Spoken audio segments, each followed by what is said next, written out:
one of the things that we promised today is to keep modeling. How do you connect? How do you engage? How do you incite to action? And when we were all talking about it as a panel, what became clear to us is we were falling into a pattern. If we stayed with exactly the pattern that we began with, then the group starts to have this predictability about it. The whole day has predictability. So by bringing Molly up, taking the old MC, the one that you were accustomed to, out, putting Molly in, having that energizing exercise, and now this hilarious, if you know Dennis Stauffer, I'll wait for the laugh. This hilarious presenter. And so Dennis, I would like to begin, why are you part of this panel? What brings you here? This is quite literally the part where we lowered the bar as much as possible.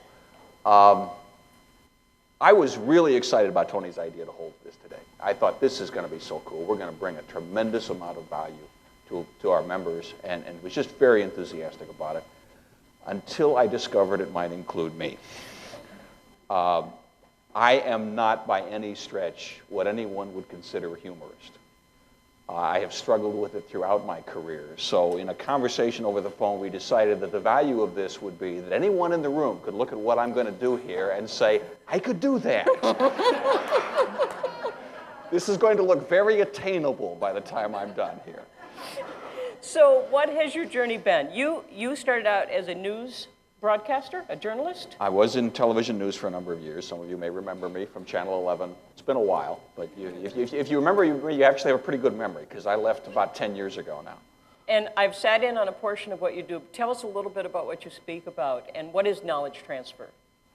Well, I do some keynoting, more in the way of seminars. I have some intellectual property that I've created around innovation and leadership, and some assessment tools, some self-assessment kinds of materials. And I'm way in the weeds. I mean, this is my own stuff. It's my baby. I love it dearly. But it's really hard to step back and figure out how to make that playful, how to make it funny. And by degrees, I'm getting better at that. But it's a constant challenge. And it's research-based. It's good stuff. Why add humor? Well, the old saw that you've all heard, those of you who speak, why add humor to any speech? You don't need it unless you want to get paid. I mean, it is the mark of a professional.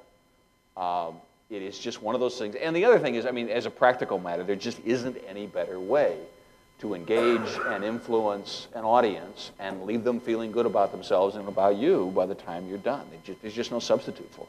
All right, so you understand the value of humor, and you are doing this knowledge transfer, this research-based stuff, and you sit back and say, okay, I want to add more humor. What's the first step? Well, that was a great mystery to me for quite a long time. I first wrote a book when I was still a reporter about dealing with the media back in the 90s, and was starting to speak to promote that book, and realized I was about as humorless as anybody out there, and that had to change. I knew of Stevie Ray, and he knew of me. We'd never actually met, but I invited him to lunch and said, please help me. And he told me a couple of things that were extremely helpful. One is, you got to get associated with NSA, quite literally. And I did, and that's been part of my pilgrimage as a professional speaker.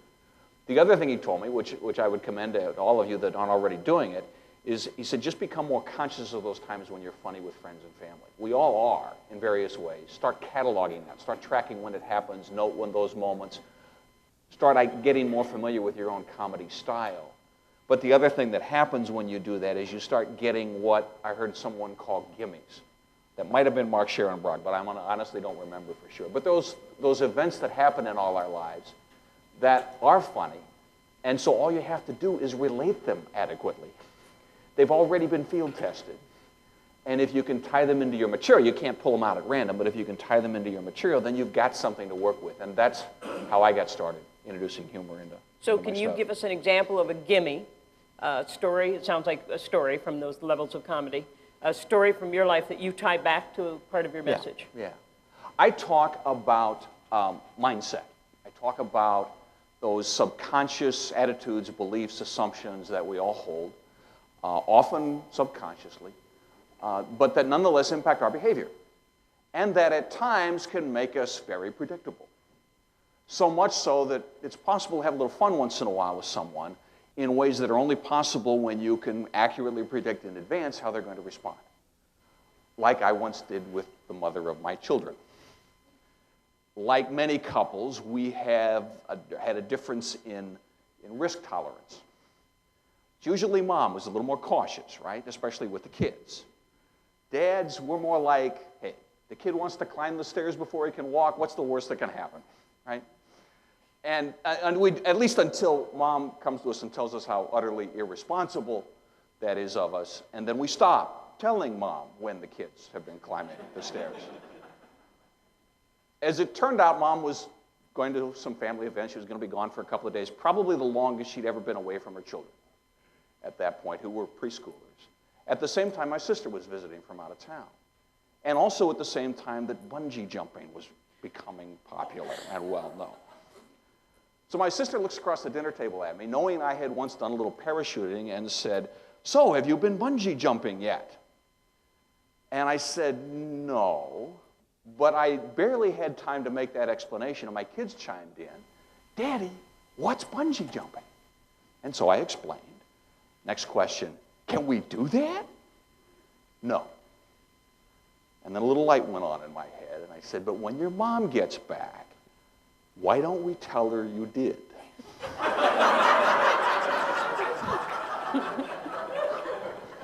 So my sister, the artist, created a logo for the Blaine School of Bungee Jumping, which I used to create certificates that read, "Congratulations," and a place to fill in the name, "on your first bungee jump," and the date, and then from a height of, and I wrote in 50 feet.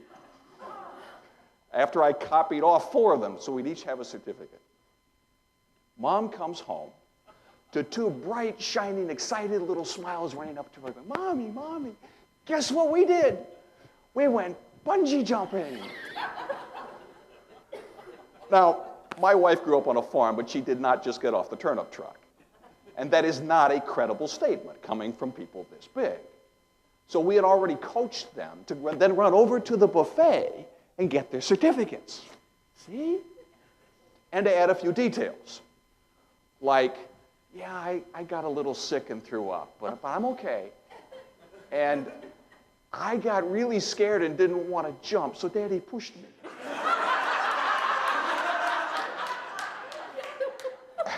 You could see the blood drain out of her face and then rush back in again as she turned from her children to their father, and she was moving.